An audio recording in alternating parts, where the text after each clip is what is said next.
प्रचंड बहुमत तरी सरकारच्या गटांगळ्या. विजयाला अनेक बाप असतात, मात्र पराभव तो पराभवच असतो. निवडणूक आयोगाच्या करामतीने महाराष्ट्रात महायुतीला प्रचंड बहुमत मिळाले आहे. महाविकास आघाडीच्या लाटांचे पाणी नाकातोंडात शिरले. हे यश पचविताना महायुतीवाले गटांगळ्या खाताना दिसतात. विरोधकांवर आरोप करण्यापलीकडे काहीच काम होताना दिसत नाही. गाजावाजा करून आणलेली लाडकी बहीण योजना राज्याच्या माथ्यावर काही हजार कोटींचे कर्ज करून गेली. त्यामुळे शेतकऱ्यांच्या कर्जमाफीला दणका बसला. सत्तेतून मलिदा व मलिद्यातून पुन्हा सत्ता, असा सट्टा बाजाराचा खेळ चालू आहे. पुन्हा विरोधकांना दमदाटीने फोडण्याचा प्रयत्न चालू आहे. त्यामुळे महाराष्ट्राचे राजकारण आता साफ सुथरे राहिले नाही. सुप्रीम कोर्टाने जर पोस्टमार्टम केलेच आहे.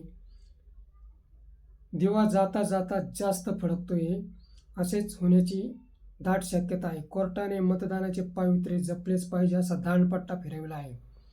त्यातच भ्रष्ट मार्गाने जिंकलेल्यांना बाहेर हाकलण्याचे आदेश दिले आहेत. कोर्टाची रेस ठाकरेंनी खेळली आहे. त्याने मोठा परिणाम होऊ शकतो. निवडणूक आयोगाच्या करामतीच्या रंजक कहाण्या महाराष्ट्रातून सुप्रीम कोर्टात जास्त नोंदवल्या आहेत. त्यामुळे लोकसभेत हारलेले विधानसभेला जिंकतात हे समजण्यापलीकडचे आहे. त्यामुळे महाराष्ट्रात मोठा उलटफेर होऊ शकतो. विधानसभेला तसेच लोकसभेला मुंबई, कोकण, ठाण्यात काय घडले हे सुप्रीम कोर्टात पोहोचले आहे. त्यात ठाकरेंचे उमेदवार जास्त असल्याने समीकरण बदलण्याचे संकेत मिळतात. सुप्रीम कोर्ट रंगाबिल्ला सांगतील तसाच निकाल देण्याची कोणतीच शक्यता नाही.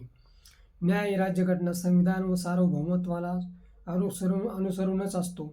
त्यामुळे आमदार खासदार फोडाफोडी करून सरकारे उलथविण्याची प्रक्रिया घटनाबाह्यच ठरविली जाणार आहे.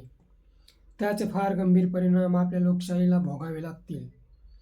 ईडी, सीबीआय, निवडणूक आयोग, शासन प्रशासन बोगस कामे करतात हे यातून सिद्ध होईल. याच भीतीने सरकारी पाहुणे गटांगळ्या खाताना दिसतात. मित्र, हा व्हिडिओ कसा वाटला ते कमेंट बॉक्समध्ये सांगा व ॲक्शन मराठी चॅनलला सबस्क्राईब करा.